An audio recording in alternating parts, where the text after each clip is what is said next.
2022학년도 대입 수시 모집 원서 접수가 시작됐습니다.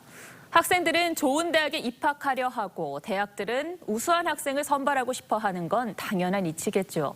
하지만 학생 수가 갈수록 줄어들면서 비수도권 대학의 고민도 깊어갑니다. 정원에 채우지 못하는 비율이 늘고 있는데 신입생 유치를 위해서 전액 장학금을 내걸거나 해외 연수 비용을 지원하는 등 사활을 걸고 있습니다. 오늘의 포커스는 생존 경쟁을 벌이는 대학들에 맞췄습니다. 해마다 반복되는 대학 입시 전쟁. 올해도 수시 모집을 시작으로 그 서막이 올랐습니다.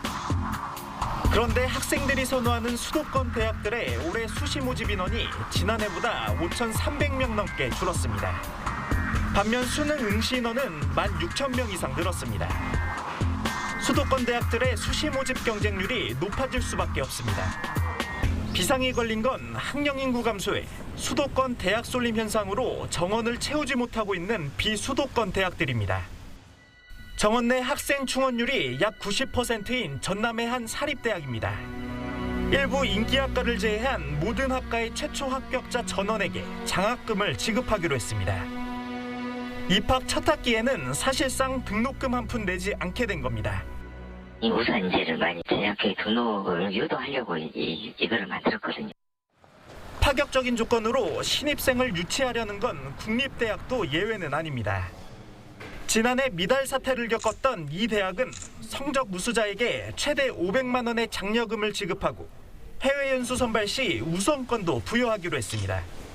수년간 이어진 사실상 등록금 동결로 재정이 넉넉하지 않은데도 대학들이 각종 혜택을 늘려 신입생을 모시려는 근본적인 이유는 따로 있습니다.